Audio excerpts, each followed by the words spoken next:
کہ نظر بعالم پاکیزگی پڑے ان پر، مسافر لحد کے تھے اس لیے نہا کر چلے۔ سبحان اللہ۔ وہ رسول ایسے بے مثال ہیں، بخشوانے پہ آئیں تو بخشوا کے چلیں۔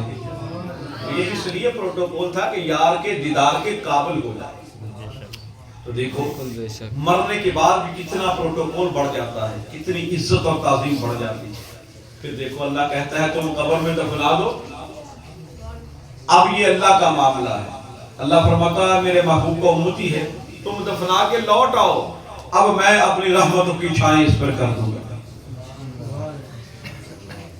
اور پھر حضرت عیسیٰ علیہ السلام ایک جنگل سے گزر رہے تھے کہ اچانک ایک پہاڑ دیکھا جو کہ نورانی پہاڑ سا چمک رہا تھا۔ تو حضرت عیسیٰ نے کہا اللہ تیری شان، کتنا خوبصورت پہاڑ ہے، اور میں عیسیٰ اس سے بھی عجیب شے نہ دکھا؟ عرض کی مولا دکھا۔ پہاڑ شک ہوا، اندر گئے تو ایک بزرگ سفید داڑھی والا اللہ کے ذکر میں مصروف تھا۔ تو حضرت عیسیٰ نے پوچھا اس بزرگ سے کہ آپ کتنے عرصے سے یہاں؟ تو انہوں نے کہا کہ میں 400 سال سے اللہ کی عبادت میں مصروف ہوں۔ فرمایا کھانا کہاں سے ملتا ہے؟ کہا انگوروں کی ایک بیل ہے، انگور کھاتا ہوں اور اللہ کا ذکر کرتا رہتا ہوں۔ تار کے دنیا ہو گیا، کوئی اور مصروفیت نہیں، بس اللہ کا ذکر ہی کرتا رہتا۔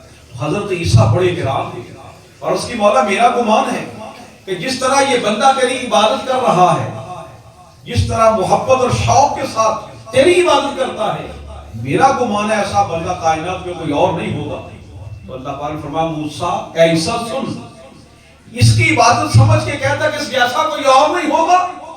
ارے میرے مصطفیٰ کی امت ہوگی اور میں ان کو ایک رات شب برات عطا کروں گا، اس رات میرے مصطفیٰ کو امتی جو 2 رکعت نفل ادا کرے گا اس بزرگ کی 400 سال کی عبادت سے زیادہ ثواب پائے گا۔ سبحان اللہ، سبحان اللہ۔ اتنی کرنا ہے کہ ایک نبی کا امتی 400 سال تار کے دنیا ہو جائے، دنیا کو چھوڑ دے، بیوی بچوں کو چھوڑ دے، کفالت چھوڑ دے، دنیا داری چھوڑ دے، رشتہ داروں کو چھوڑ دے، جنگلوں میں جائے، اللہ اللہ کرے۔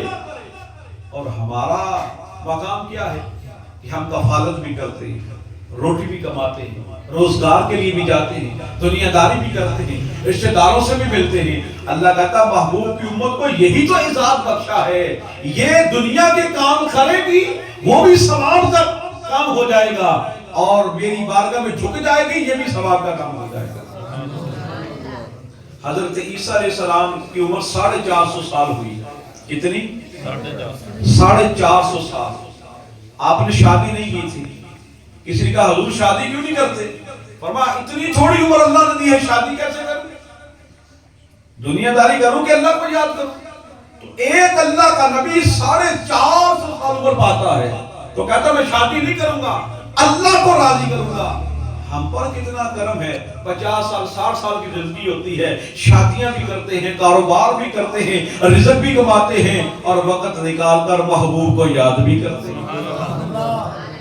اللہ کہتا سچ بولو گے، رزق حلال کماؤ گے، یہ بھی عبادت ہو جائے گا، اور میری بارگاہ میں جھک جاؤ گے یہ بھی عبادت کا ثواب عطا کر دیا جائے گا۔ اللہ پاک کی کتنی مہربانی ہے، اور اللہ پاک اپنے بندوں سے کتنی محبت کرتا ہے۔ اگر کوئی بندہ سچی توبہ کرتا ہے تو اللہ اس کی خاطر نظام کائنات کو بھی بدل دیتا ہے۔ حضرت عمر فاروق اعظم کا دور ہے، اور ایک نوجوان شراب کی بوتل اپنی بغل میں دبائے جا رہا ہے، راستے میں سپاہی نے پکڑ لیا تیرے پاس کیا ہے؟ اب وہ ڈر گیا کہ فاروق اعظم کو پتہ چلے گا تو اس پر مجھے سزا دی جائے گی، تو بغل میں شراب کی بوتل ہے۔ فاروق اعظم سے ڈر گیا اور وہی اللہ سے کنیکشن جوڑ لیا، دل ہی دل میں اللہ سے رابطہ کیا اور عرض کرتا یا اللہ آج فاروق اعظم کے غضب سے بچا لے، آئندہ شراب نہیں پیوں گا۔ فاروق اعظم بھی آ گئے، کہا تیرے پاس کیا ہے؟ تو غیر ارادی طور پر زبان سے نکل گیا کہ میرے بوتل میں سرکہ ہے۔ جب سپاہی نے تلاشی لی تو واقعی وہ سرکہ بن چکا تھا۔ سبحان اللہ۔ تھی شراب، لیکن جب سچی توبہ کی، اب دیکھو زبان سے الفاظ ادا نہیں کیے، دل ہی میں ارادہ کیا تو پتا چلا میرا مولا اتنا کریم ہے، بندہ لاکھ گناہ بھی کرے، اتنا مرضی پاپی ہو، لیکن جب دل کی توجہ اس کی قدرت کی طرف ہو جائے، ایک مرتبہ رب سے ناطہ جوڑ لے، شرمندہ ہو جائے، جبین جھکا لے، رب کے آگے جھک جائے، اس کو اپنا معبود حقیقی مان لے، اللہ اس کے گناہوں کو نیکیوں میں تبدیل فرما دیتا ہے۔